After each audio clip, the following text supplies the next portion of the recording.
I paid for a gun I ended up making excuses for. Carried it, defended it, told myself it was fine. Until one day I realized the money was gone, and I still didn't trust what was on my belt. That's a bad place to be. That's the part nobody warns you about. You don't notice it at the counter. You notice it after, when you've already spent the money and you're stuck second-guessing it. Most guns don't fail loud. They fail quiet. Just enough to make you wonder if you made the wrong call. And I'm saying it straight, most of what gets recommended isn't actually worth your money. So I stopped collecting. I started cutting. One doubt, one bad run, one moment that didn't sit right, gone. What's left here isn't hype. It's what survived me trying to prove it wasn't worth keeping. Only 5 made it through that money test, and one of them I still watch closer than I want to.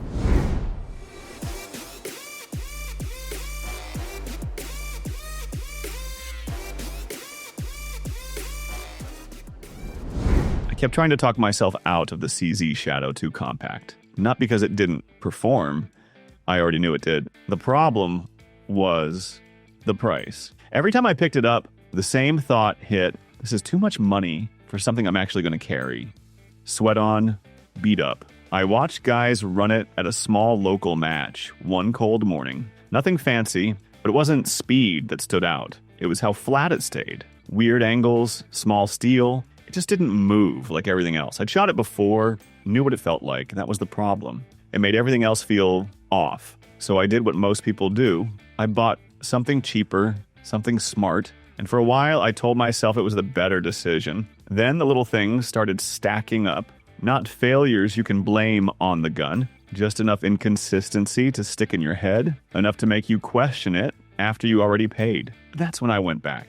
Bought the Shadow 2 Compact almost out of frustration. Told myself I'd dump it if it didn't earn it. Months later, I stopped thinking about my gun. No upgrades, no tweaking, no second guessing. It just runs. And yeah, it makes you shoot better than you should. Still don't like what it costs. I just don't regret it. Early summer, already hot as hell. My buddy kept pushing the Canik TP9 SFX on me, and I kept brushing him off. Another budget beast. I've heard that before. I wasn't about to waste ammo proving a cheap gun feels cheap. One day he shoved it into my hands and said, just shoot it. So I did. First mag in, I'm waiting for it to fall apart. Gritty trigger, jumpy recoil, something to remind me why it costs less. Nothing. Trigger breaks clean.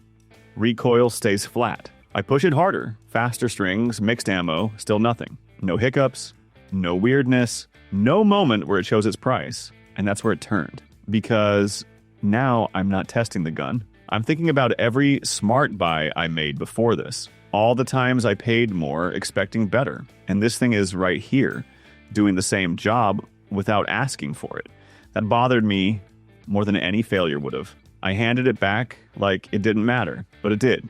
Not because I wanted one, but because it made a few guns I already owned feel overpriced. It's big. Not something I'd carry.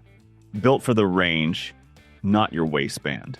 But once you shoot it, you start questioning what you've been paying for. And the next one, that's where I stopped questioning and just went back to what works. Last month, I walked into one of those clean shops on the edge of town. Everything laid out perfect. Nothing looked cheap. That Glock 19 was sitting right there. Same spot it's always in. I already knew I wasn't buying it. I asked to see 2 others first. Newer, better on paper, nicer triggers, more features. Felt like smarter money. The guy behind the counter didn't say much, just watched me go through it. At one point, he picked up the Glock and set it on the mat. Didn't pitch it, didn't sell it, just left it there. I looked at it and thought, yeah, I know what that is. I want something better. So I bought something else. At the range, it ran fine, mostly, but little things kept showing up.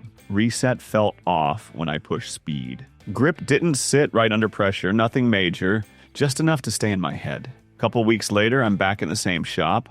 Same Glock, same spot. This time I picked it up, ran a few mags through it later that day. No wow, no moment, just no problems. Nothing to fix, nothing to chase. No part of it stayed in my head after. And that's when it hit. I wasn't avoiding it because it lacked something. I was avoiding it because it gave me no excuse to spend more. So how many times have you paid extra just to feel like you made a better choice? I showed up that day with 2 guns in the bag. One was the more expensive pistol I'd been eyeing for months. The one I kept telling myself was the real upgrade. The APA one was just there as a backup, something I barely planned to shoot. I started with the expensive one. It ran fine. Nothing dramatic, just clean and accurate like it was supposed to be. But after a few strings, I caught myself trying to convince myself it was worth the extra money. The performance didn't feel like it was doing much more than what I already knew. Then I pulled out the APXA one almost as an afterthought. The groups weren't worse.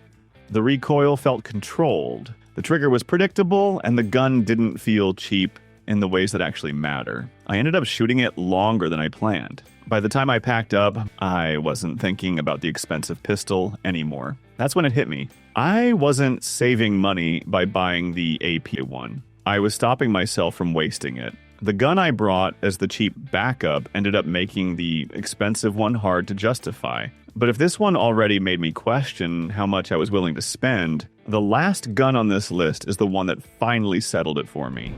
Saturday morning, range was packed.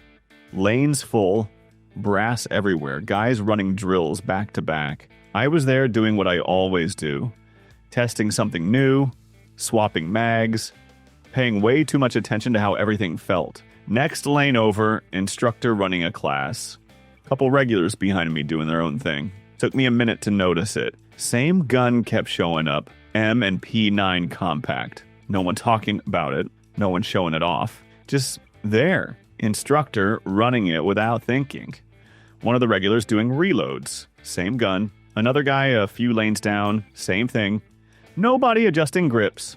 Nobody messing with gear. Just shooting. Meanwhile, I'm over here switching guns, checking triggers, thinking through every little detail. That pattern stuck. Came back a few times after that. Different days, different people, same thing. So I ran the M&P again. Carried it. Put time on it. Nothing stood out. No moment. No feature that made me stop. Nothing to fix either. And that's where it landed. I wasn't finding something better. I was just avoiding something that didn't give me a reason to keep looking. It's not exciting. It doesn't give you that new gun feeling, but it also doesn't push you to replace it. And after a while, that matters more than anything else. I didn't land on it because it impressed me. I ended up there because everything else kept giving me reasons not to stay. I trust it. I just don't stop paying attention. A guy asked me the other day, "You ever mess with the SAR-9 Gen 3? I paused.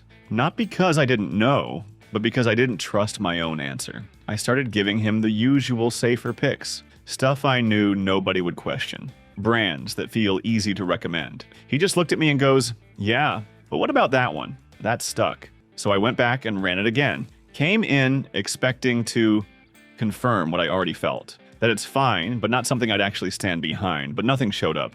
Grip felt solid. Trigger clean enough. It ran everything I put through it without a single reason to complain. I kept waiting for the part where it gives you an out. Didn't happen, and that's when it got uncomfortable because now I'm realizing I almost gave bad advice. Not because the gun couldn't hold up, but because I didn't like what it represented. Cheap, unknown, no name behind it, but it works. And that's where people start spending extra money just to feel better about the decision. I'm not putting it over the main 5, not even close. And yeah, I still hesitate for a second before recommending it. But that hesitation, that's not the gun. That's me.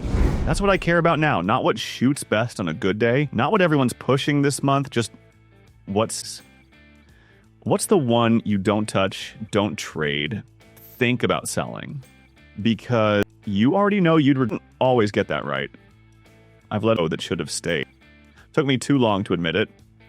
Big gun here had reasons to be new, better specs, all of it sitting there. And yeah, some of them still bug me. So every time I shoot them, doesn't matter. They're not rare. So I'll ask, what that you wish you didn't? And what's the one you're keeping no matter what? I'm Steve.